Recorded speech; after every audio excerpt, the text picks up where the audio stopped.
isso eu queria orar com você nesse momento. Deus nosso Pai, nós te damos graças pela tua boa mão que está sobre nós. Te damos graças pelo teu cuidado, pela tua fidelidade, pela tua graça que nos alcança, pela tua bondade, pela tua compaixão, pela tua misericórdia. Te damos graças pelo pão de cada dia. Te damos graças pelo perdão. Te damos graças pela vitória sobre o mal e o maligno. E reconhecemos, expressamos que teu é o reino, o poder e a glória. E juntos clamamos a tua provisão material, espiritual, a tua paz que excede todo entendimento, a alegria do teu Espírito Santo derramada sobre cada pessoa, cada família, cada casa, cada lar. Suplicamos a tua mão estendida sobre a tua igreja, as centenas e milhares de comunidades que exatamente agora estão reunidas em nome de Jesus e esperando a tua manifestação, esperando a tua provisão, esperando a tua graça. Nós clamamos pela tua igreja em o nosso país, clamamos pelas nossas cidades, clamamos pelo nosso povo, pela nossa gente, pelos nossos irmãos brasileiros, brasileiras. Clamamos a tua misericórdia e suplicamos ao Senhor que esse tempo de exceção seja abreviado, que breve estejamos juntos novamente, que breve estejamos celebrando juntos novamente, que o Senhor acelere o tempo do nosso reencontro, que o Senhor acelere o tempo da nossa comunhão. Te pedimos assim, Pai, confiados no teu amor, na tua graça, na tua bondade. Te pedimos assim em nome de Jesus e para a tua glória, para a glória do teu nome nós oramos. Amém. Aproveite esse tempo para contribuir, celebrar com a sua família e se você ainda não fez, ainda dá tempo. Separe o pão, separe o cálice, separe o vinho, ponha a sua mesa, porque daqui a pouquinho vamos celebrar juntos o pão e o vinho em memória de Jesus, nosso Senhor.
A palavra de Deus é maravilhosa.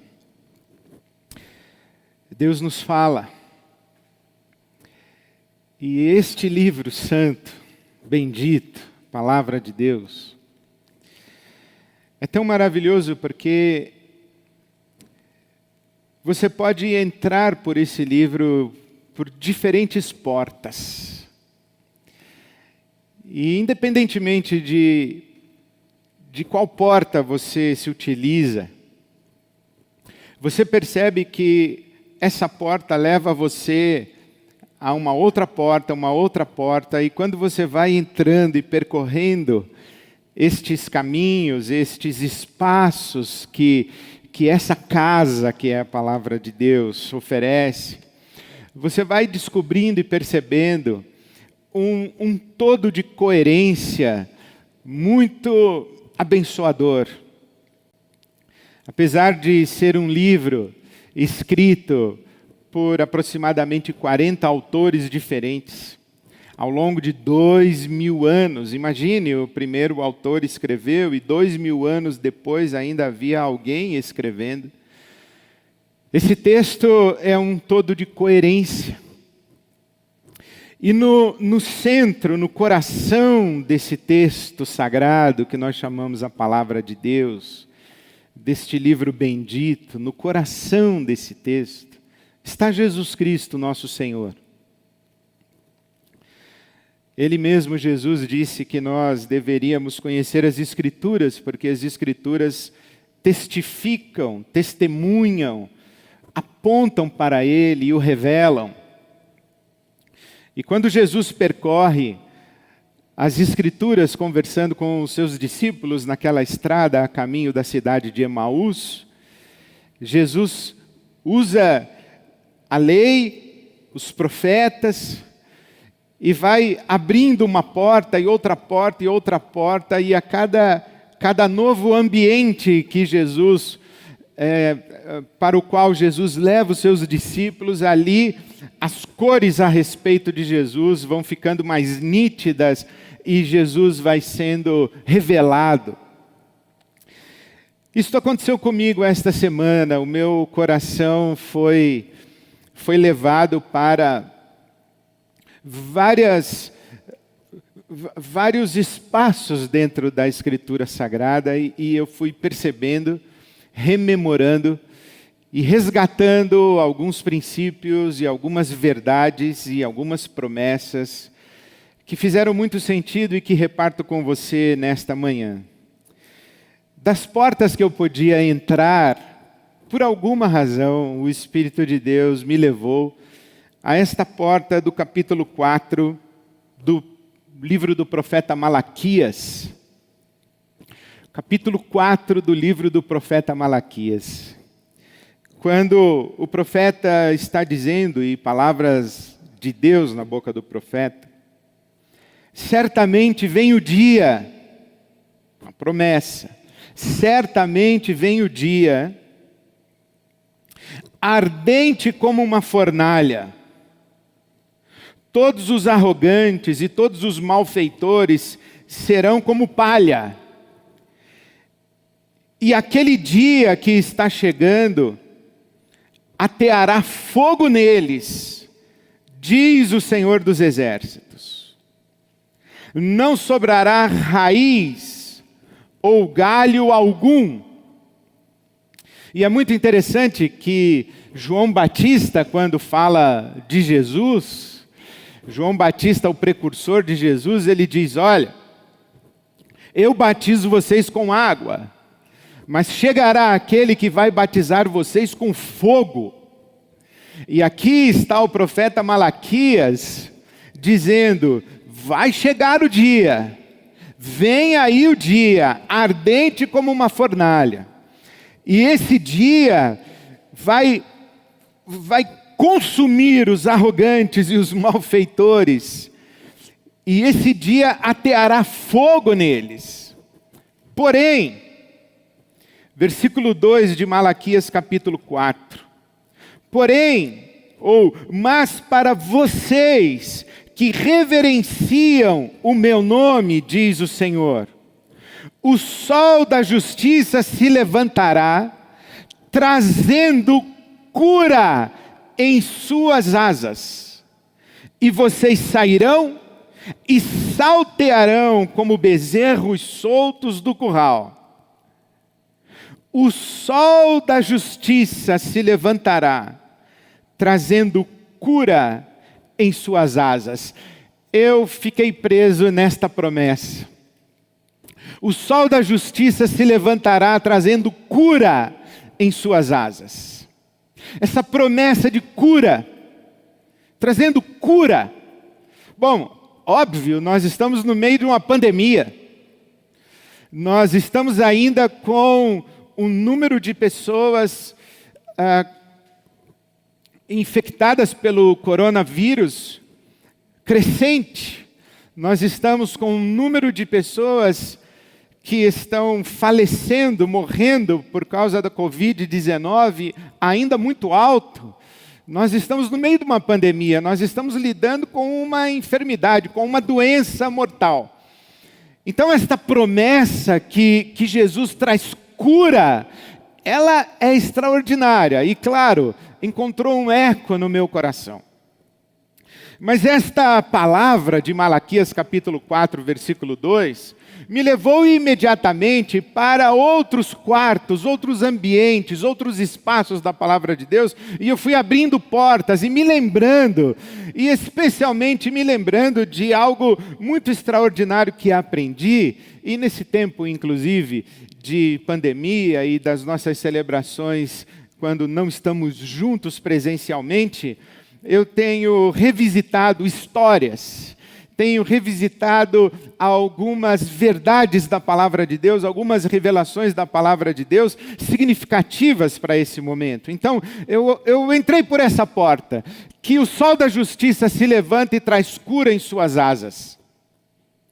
E me lembrei de outras tantas expressões da palavra de Deus. Esta cura, por exemplo, Isaías capítulo 53, que o Cordeiro de Deus, que foi morto, o Cordeiro de Deus que foi morto sem abrir a sua boca, o ferido de Deus, aquele que foi afligido por Deus, ele levou sobre si as nossas enfermidades, e levou sobre si as nossas dores.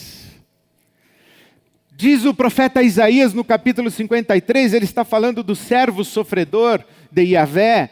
Ele está falando que o Cordeiro de Deus é aquele que recebe o castigo que nos traz a paz. O castigo que nos traz a paz estava sobre ele, disse o profeta.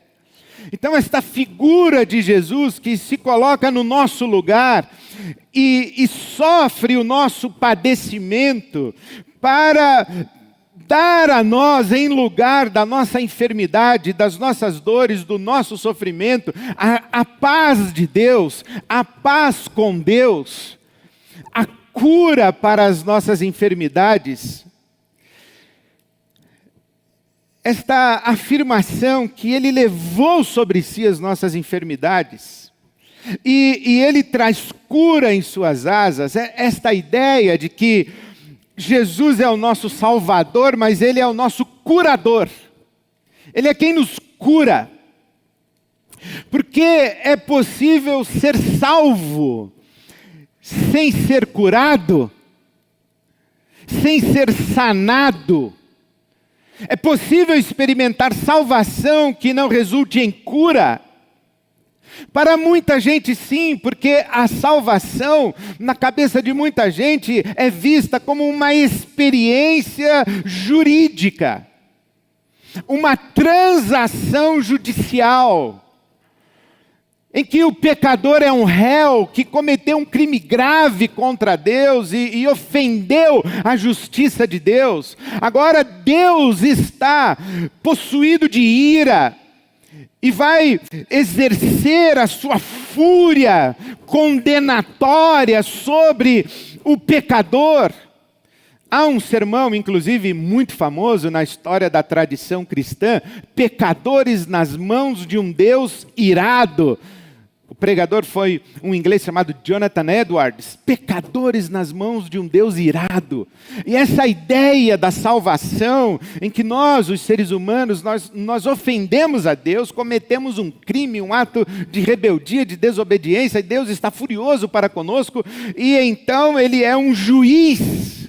Nós somos como o réu pecador, estamos no tribunal divino, temos o acusador, o tentador, a serpente, o dragão, o promotor nos acusando e reivindicando a nossa morte, a nossa condenação. Jesus é apresentado como advogado de defesa, mas não apenas como nosso advogado de defesa, mas aquele que cumpre em nosso lugar a pena que deveria caber a nós. É essa a ideia. O castigo que nos traz a paz estava sobre ele. Jesus morre na cruz e leva sobre si o castigo. Então, nós recebemos o perdão por causa da morte de Jesus. E então agora nós somos réus, confessos, condenados, mas livres da pena, porque Jesus cumpre a pena em o nosso lugar. E então nós experimentamos o perdão de Deus, e passamos a aguardar a consumação da nossa salvação, que acontecerá no céu depois da nossa morte física. E enquanto isso, nós temos com Deus uma transação jurídica, em que Deus não imputa sobre nós o nosso pecado, mas nos reveste da justiça de Jesus. E é por isso que há pessoas que têm esse entendimento, um entendimento que se sustenta em muitas páginas da Escritura Sagrada, da Bíblia Sagrada, mas elas têm uma transação com Deus, em que recebem o perdão para o seu pecado e aguardam a salvação no céu. Mas talvez não se deem conta que salvação na Bíblia Sagrada é inclusive cura. Porque a mesma expressão que a Bíblia usa para a tua fé te salvou, é possível ser traduzida para a tua fé te curou. Há uma necessidade de restauração da nossa humanidade.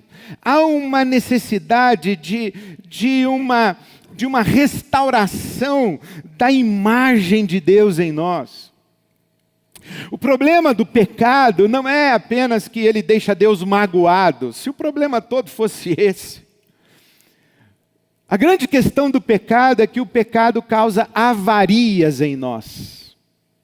O grande problema do pecado e do nosso afastamento de Deus, do nosso isolamento de Deus, da nossa rebeldia contra Deus, e das nossas práticas pecaminosas, porque o pecado é ao mesmo tempo a nossa atitude e postura diante de Deus, mas as coisas que fazemos uma vez que temos essa atitude para com Ele, a atitude de rebeldia e os atos concretos de rebelião, pecado e pecados. Então o grande problema do pecado e dos pecados é que quando nós vivemos dessa maneira, nós vamos nos desfigurando como seres humanos. Nós vamos nos dessensibilizando de nossos atributos pessoais conforme a imagem e semelhança de Deus. Nós sofremos déficits profundos, quer seja no nosso corpo físico, o que é mais óbvio, porque nós enfermamos, adoecemos e nós vamos morrer. À medida em que envelhecemos, nós vamos morrer e vamos morrer doentes, muito provavelmente. Mas também nós sofremos déficits, avarias e vamos nos degenerando nas dimensões da nossa emocionalidade, das nossas sensibilidades afetivas, das nossas potencialidades e capacidades cognitivas, das nossas virtudes relacionais, das nossas potências de vontades. Nós vamos nos enfraquecendo como seres humanos, nós vamos sendo menos do que estamos destinados a ser. E isso tudo vai gerando conflitos e vai gerando dores e vai machucando a nossa alma. E quando Jesus vem trazendo cura e leva sobre si as nossas enfermidades, eu gosto dessa tradução de Isaías 53, que fala que Ele levou sobre si as nossas enfermidades e levou sobre si as nossas dores. Não apenas enfermidades, mas levou dores. As dores que são causadas pelas nossas debilidades físicas e por todas as nossas outras debilidades. Porque as nossas debilidades, elas nos afligem diretamente. Mas porque estamos aquém da nossa plenitude de humanidade, porque nós não somos tudo o que devemos ser e não somos tudo o que podemos ser. Nós agimos no mundo e nos expressamos no mundo de tal maneira a causar estragos ao nosso redor. Vamos imaginar uma coisa muito simples. Eu perco condição física de coordenação motora. E quando eu perco condição física de coordenação motora, eu derrubo coisas em cima de você. Eu esbarro em coisas, eu tropeço em coisas. Eu não me sustento. Eu caio ao chão, eu preciso que você me segure nos seus braços.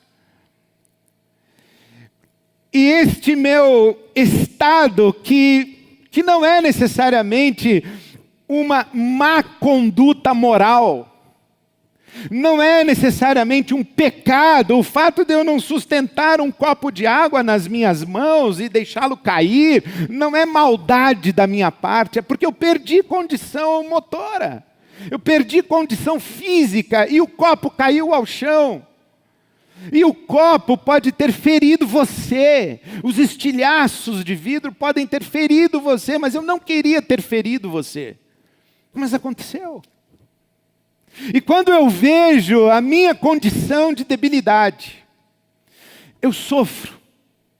Não só por estar com déficit físico, mas por perceber as minhas limitações. E quando eu vejo que eu deixei cair o copo, e que eu não tenho condição de arrumar esse copo no chão, porque eu não me sustento nas minhas pernas. Então você vai ter que cuidar desse copo quebrado. Eu sofro de ver você tendo que cuidar de algo que foi causado pela minha debilidade.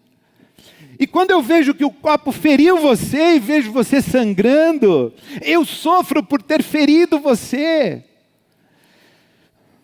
Então, essa imagem das nossas fraquezas, das nossas vulnerabilidades, das nossas limitações e dos déficits da nossa condição humana, essa situação gera um embaraço. E quando você vê essa imagem que eu acabei de usar, que é muito plausível, de uma debilidade física, leve isso para as outras dimensões da sua humanidade. Quais são os danos involuntários que a sua debilidade emocional causa contra você e ao seu redor? Leve para a confusão da sua psique, a instabilidade do seu humor, do seu ânimo. Leve isso para a fragilidade da sua disciplina, da sua força de vontade. Leve isso para a confusão mental, de não conseguir tomar decisões, de não enxergar com clareza o que está à sua volta, de não conseguir processar informações. Leve isso para os conflitos de entendimento das trocas de palavras. Quando eu digo A, você ouve B. E este B que você ouviu gerou em você tristeza, mágoa, ressentimento. Ou você se sentiu injustiçado ou injustiçada, não merecia ter sido tratado desta maneira, mas eu não tratei você dessa maneira, você que sentiu assim, você que entendeu assim.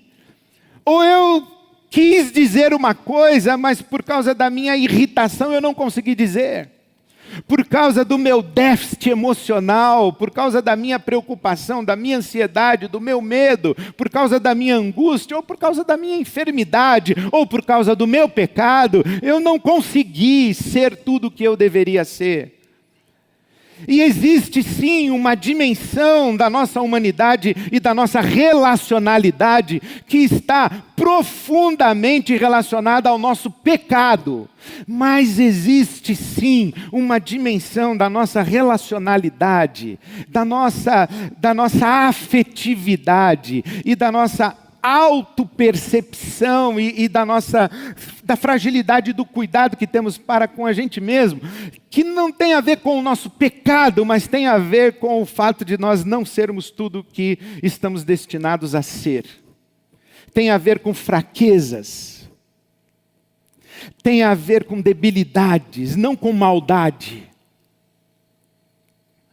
Por isso é que pensar na nossa salvação apenas como receber o perdão de Deus, como quem recebe um carimbo de quitação de penalidade pelo pecado, como se nós entrássemos na presença de Deus, oferecêssemos a Ele uma nota promissória, um escrito de dívida que tínhamos para com Ele. Deus então pegaria esse escrito de dívida, fixaria na cruz, como disse o apóstolo Paulo aos Colossenses, que o escrito de dívida, Deus o fixou na cruz de Cristo, aí está quitado, não devemos mais nada. Ok, então voltamos para o mundo para viver a nossa vida, mas a questão é que nós voltamos para o mundo para viver a nossa vida, e não estamos mais debaixo da condenação de Deus, mas nós estamos machucados, feridos, avariados, nós estamos debilitados, nós estamos enfraquecidos, nós estamos aquém da nossa potência. Por isso, quando lemos Malaquias dizendo a tua fé, o sol da justiça trará cura em suas asas, e vemos Jesus dizendo, olha, a tua fé te salvou, a tua fé te curou, restaurou, restabeleceu, te deu saúde, te deu inteireza. Essa é a nossa expectativa para com Jesus. A pergunta que fazemos é: onde foi que Jesus levou sobre si as nossas enfermidades, as nossas dores? Muita gente diz, foi na cruz. Não, na cruz Jesus levou o nosso pecado. Mas quando você lê a palavra de Deus, vá para Mateus capítulo 8, quando Jesus cura a sogra de Pedro, ali em Cafarnaum. E logo em seguida trazem para Jesus muitos enfermos, muitos doentes, e Jesus cura todos eles. Em Mateus capítulo 8, versículo 17, há um registro, para que se cumprisse as Escrituras, para que se cumprisse a profecia, que diz que Ele levou sobre si as nossas enfermidades. Então, quando Jesus cura as pessoas, cumpre a profecia de que Ele levou sobre si as nossas enfermidades. É como se Jesus pegasse a enfermidade de alguém e colocasse sobre si mesmo. Mas ele sem pecado, a enfermidade se dissolve nele. Imagine o seguinte, é como se você tivesse um corpo perfeito, o corpo da ressurreição. E você abrisse um corte na sua mão, ele cicatrizaria imediatamente. Essa é a ideia. O corpo da ressurreição é imperecível, o corpo da ressurreição é indestrutível. O corpo da ressurreição é incorruptível. Então a imagem que se tem quando Jesus toma sobre si as nossas enfermidades, ele sem pecado, a enfermidade não tem poder sobre ele, se dissolve nele. Mas ele experimenta aquilo. E é por isso que a gente vai e abre uma outra porta. A porta que está em Hebreus capítulo 4, quando o autor da carta aos Hebreus diz assim, olha, lembrem-se, nós temos um sacerdote diante de Deus, e o nosso sacerdote, que é Jesus, ele pode se compadecer das nossas fraquezas. Eu queria chamar a sua atenção para isso hoje, que nós celebramos nessa mesa o perdão de Deus para o nosso pecado, o perdão de Deus para os nossos pecados.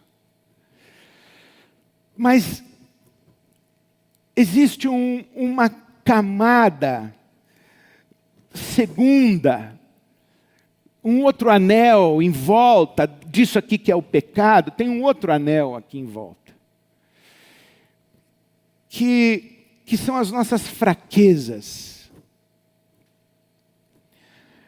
que são os nossos esbarrões em mesas, os nossos derrubar de copos, os nossos tropeços nas palavras, as nossas incapacidades de gestão da nossa subjetividade, são as nossas fraquezas.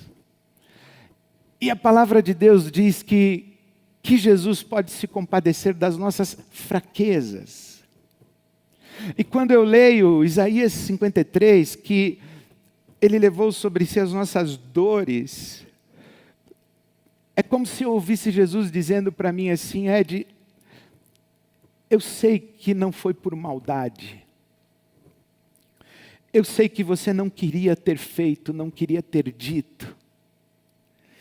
Eu sei que você sabe, mas você não está conseguindo. E eu sei o quanto isso está fazendo você sofrer, o quanto isso dói. Eu sei disso. E eu posso me compadecer dessa sua fraqueza. E você pode me buscar, porque eu trouxe não apenas o perdão para o seu pecado, mas eu trouxe cura para você. Eu trouxe restauração das suas emoções, eu trouxe restauração da sua mente, eu trouxe luz para a sua cabeça, eu trouxe calor para o seu coração, eu trouxe vigor para o seu corpo, eu trouxe cura. E não apenas a cura para o meu corpo físico, mas a cura para as minhas dores de alma. E aí chego numa outra porta. Marcos capítulo 5. Quando se diz que logo depois que Jesus curou muitas pessoas, chegou um dos dirigentes da sinagoga, um homem chamado Jairo, e disse a Jesus: olha, minha filha está à beira da morte. Venha comigo, fale com a minha filha. E enquanto Jesus está a caminho da casa de Jairo, uma mulher, eu estou em Marcos capítulo 5, uma mulher que tem um sangramento, um fluxo hemorrágico, já havia 12 anos. Essa mulher que sangra sem parar, ela não tem apenas uma debilidade física, ela tem muitas dores em volta da sua dor física. Primeiro porque ela era cerimonialmente impura. Uma mulher que sangra dentro da cultura bíblica, ela está impura. E tudo que ela toca é impuro, ou fica impuro. A cadeira onde ela se senta se torna impura e não pode ser usada por mais ninguém. Aquilo que ela toca fica impuro. Isto significa que esta é uma mulher que não apenas tem uma debilidade física, uma doença, uma enfermidade, mas ela está segregada, ela vive na solidão, e ela já gastou tudo o que possuía com os médicos e ninguém conseguiu resolver o seu problema, então ela tem uma outra dificuldade que é a frustração, é a desesperança. E eu não sei se você já se sentiu assim. Eu estou sofrendo, eu estou sozinho, parece que todo mundo se afasta de mim, como se eu tivesse uma maldição. E eu já tentei de tudo, ninguém conseguiu me ajudar. Hoje eu vivo com a sensação de que ninguém me entende, que ninguém me enxerga, que ninguém me vê, que ninguém se ocupa de mim, que ninguém se preocupa comigo. Estou aqui eu agonizando e sofrendo e padecendo sozinho ou sozinha. É essa mulher. Mas então ela decide ir a Jesus e diz: se eu tão somente tocar na orla das suas vestes, se eu tocar no seu vestido, e acredito, porque assim os estudiosos orientam, é uma das compreensões mais lindas da Escritura. Em Números capítulo 15, Deus ordena e Moisés orienta ao povo que todo judeu deveria fazer prolongamentos em suas vestes e deixar com que fios se estendessem. Estes fios são chamados tzitzit. Eles prolongam das vestes dos judeus. São fios pendurados. E se você prestar atenção nos judeus ortodoxos, ainda hoje eles têm fios pendurados em suas roupas. Alguns usam esses fios pendurados nas roupas que estão por baixo da sua vestimenta, mas muitos têm os fios aparentes. Este tzitzit, estes fios nas vestes, é esta afirmação de Malaquias 4:2, que o sol da justiça se levantará e trará cura nos fios das suas vestes, nas suas asas, a expressão ali é no seu tzitzit. E essa mulher diz assim: esse homem, Jesus de Nazaré, esse é o sol da justiça. Ele está trazendo cura nas suas vestes, e se eu tocar, eu vou ser curada. E essa mulher me ensina muito, porque essa cura que Jesus nos traz, ela não é automática. Há necessidade de buscarmos a Jesus com esta intenção de fé. É isto, na minha caminhada espiritual, aprendi e fez absoluta diferença na minha vida, que estamos sempre na presença de Deus, mas nem sempre estamos conscientes de estar na presença de Deus. Estamos sempre na presença de Deus, mas a nossa atenção não está sempre focada em Deus. Estamos sempre na presença de Deus, mas não estamos em interação consciente com Deus. Estar na presença de Deus pode nos deixar vazios do favor de Deus, se não estendermos a mão para tocar em Jesus com essa intenção de fé. Por quê? Porque quando esta mulher toca em Jesus e há uma multidão em volta de Jesus, Jesus diz assim: alguém me tocou. Pedro diz assim: muitas pessoas tocaram no Senhor. Ele diz: é verdade. Muitas pessoas esbarraram em mim. Eu fiz selfie aí com o pessoal. Eles tocaram em mim, quiseram pegar em mim. Mas há uma diferença entre esbarrar em mim e me tocar como alguém me tocou. Me tocar com fé. Me tocar com intenção. Me tocar de dentro de um desespero, me tocar diante de uma profunda aflição, me tocar sabendo quem sou, me tocar com expectativa de receber o meu favor. Sabe que há uma multidão seguindo a Jesus, mas no meio da multidão seguindo a Jesus tem uma multidão seguindo a multidão. Já viu quando acontece nos grandes centros que tem uma confusão na praça, aí você chega lá na praça, no meio da multidão, você fica querendo saber o que tem lá no meio, e aí você pergunta para a pessoa que está na sua frente, diz assim: o que está acontecendo? O que está acontecendo ali? E a outra pessoa diz assim: também não sei, também não sei. Isso acontece, as nossas igrejas estão cheias de gente curiosa, esticando o pescoço. O que está acontecendo? Mas ainda não viram Jesus. Estão se esbarrando no meio da multidão. Mas não pegaram em Jesus. não foram até ele com essa intenção. Então, quando a Bíblia diz que Jesus traz cura, essa palavra é uma exortação para a gente estender a mão e tocar nele. E de maneira muito prática, eu queria dizer para você que você tem que fazer isso no seu dia a dia.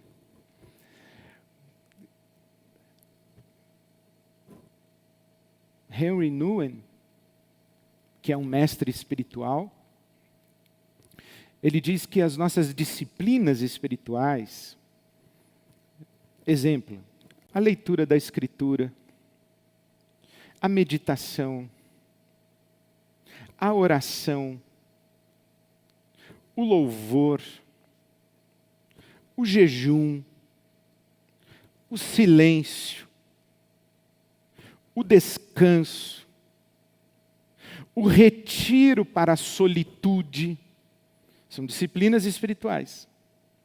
O Henry Nouwen diz que as disciplinas espirituais criam dentro de nós um espaço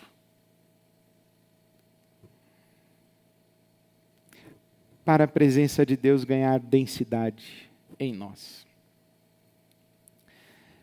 É esse tocar em Jesus intencional.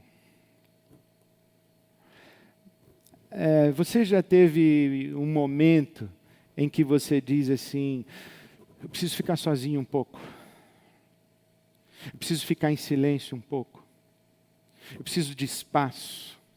Então, essa é a hora de você tocar em Jesus. Buscá-lo intencionalmente, dizendo, Senhor, eu vim suplicar o teu favor e a tua cura. Eu vim carregado por esta palavra e por essa promessa de que o Senhor traz cura, e eu vim tocar no Senhor.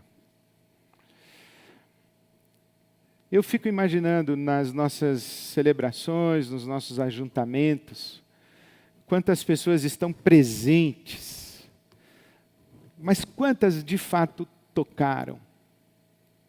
Quantas de fato fazem silêncio, criam um espaço interior para que a presença de Deus ganhe densidade? Quantas de fato focam a atenção exclusiva em Deus? Essa busca intencional. Essa busca do nosso sacerdote que pode se compadecer de nós. Esse é o segredo espiritual para a nossa saúde integral. Tocar com fé na pessoa de Jesus para que sejamos restaurados.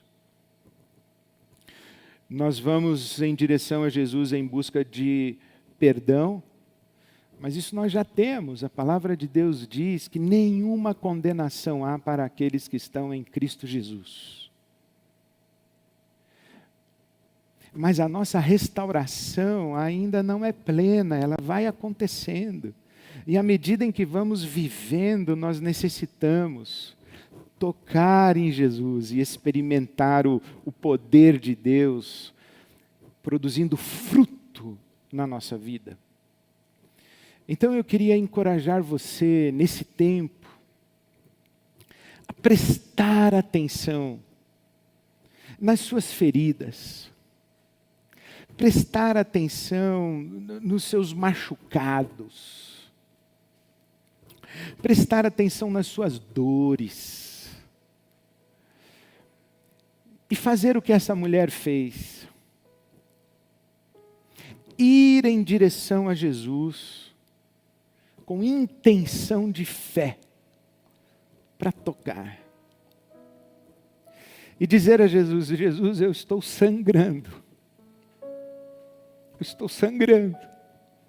Jesus, eu estou chorando. Eu vim buscar o teu socorro, porque a tua palavra disse que o Senhor se compadeceria de mim.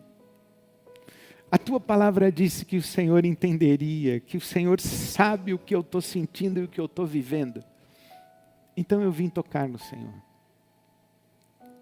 E é com esse espírito, é com esse coração, e com essa inteireza de fé, E com essa confiança, nós sabemos quem é Jesus, o sol da justiça, que traz cura para nós. Que eu quero convidar você a tomar o pão e o vinho nessa manhã. E nós vamos celebrar juntos. Nós vamos celebrar o corpo de Cristo, partido por nós. Nós vamos celebrar o sangue de Jesus Cristo, nosso Senhor, que nos purifica de todo pecado. E nós vamos celebrar nesta manhã, em fé, a salvação que nós temos em Cristo Jesus. Mas vamos celebrar nesta manhã, em fé, a cura que Ele nos promete. Existem pessoas que dizem que Jesus levou sobre si as nossas enfermidades e nós não podemos mais ficar doentes, e se estamos doentes é porque nos falta fé. Não é isso que a Bíblia ensina. Porque um corpo que não pode ficar doente é o corpo que passou pela ressurreição. E nós ainda não passamos pela ressurreição. E mesmo todos aqueles que ensinam que quem tem fé não fica doente, adoecem. E muitos que ensinaram isso, já morreram doentes. Porque não é isso que a Bíblia está ensinando. A Bíblia está ensinando que Jesus levou sobre si as nossas enfermidades e as nossas dores. Quando Ele curou pessoas, na cruz Ele levou sobre si o nosso pecado e nos faz a promessa da ressurreição. A Bíblia ensina que nós experimentamos os primeiros frutos da nossa salvação, mas o nosso corpo ainda geme. E nós somos salvos em esperança. A criação geme, nós gememos, mas não gememos sozinhos. Nós gememos com o Espírito Santo, que se compadece das nossas fraquezas e intercede por nós com os seus gemidos. E há sim dimensões, possibilidades, horizontes de restauração e cura nesse corpo partido por nós e neste sangue derramado por nós. Essa cura será plena na ressurreição, mas hoje já é possível experimentarmos os seus primeiros frutos. Então, diga isso a Jesus: Jesus, eu estou hoje tocando em fé, porque o Senhor pode se compadecer de mim. Eu vim buscar a ministração do Teu poder misericordioso, do Teu amor misericordioso. Eu já tenho Teu perdão. Eu estou livre de condenação. Eu tenho a esperança da ressurreição. Mas eu vim buscar cura. E pode ser que amanhã, segunda-feira, você tenha que buscar cura de novo. Na terça-feira de novo. Na quinta-feira de novo. Na sexta-feira de novo. Para que você seja restaurado, restaurada. Até aquele dia quando a glória de Jesus será plena em você, em mim e em todos nós. Eu convido você a tomar o seu pão, que representa o corpo de Jesus Cristo, nosso Senhor, e orar comigo antes de comermos juntos.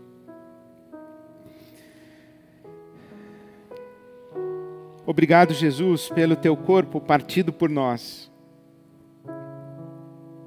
Obrigado por esse corpo que experimentou tudo quanto o nosso corpo experimenta. Obrigado pela tua humanidade perfeita, que experimentou tudo quanto nós, humanos, à imagem e semelhança de Deus nosso Pai, experimentamos, todavia sem pecado. Obrigado, porque não há nada em nós que o Senhor não conheça, exceto o nosso pecado. Obrigado, porque não há dor em nós que o Senhor não tenha experimentado. E não há lágrima nossa que o Senhor não tenha chorado. E juntos nesta manhã, quando celebramos o teu corpo partido por nós, estendemos as nossas mãos para tocar no Senhor e suplicar cura, restauração, saúde e o máximo que for possível experimentarmos da vida abundante que o Senhor prometeu ainda antes da nossa ressurreição.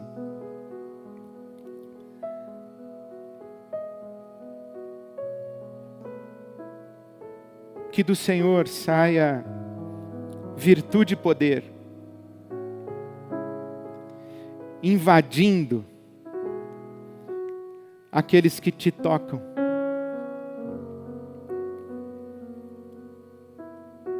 Oramos assim em gratidão e em glória ao teu nome. Amém. Comamos juntos.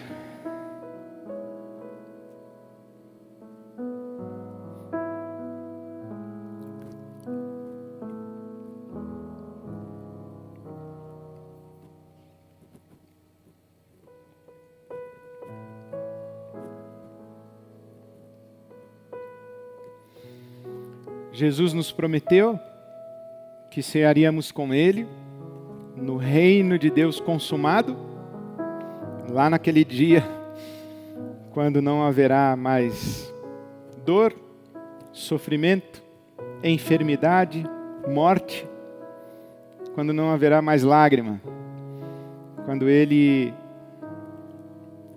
enxugará dos nossos olhos toda lágrima. Então vamos orar que venha esse dia. Maranata, ora vem, Senhor Jesus. Onde você estiver, repita comigo. Maranata, ora vem, Senhor Jesus. Amém. Bebamos juntos.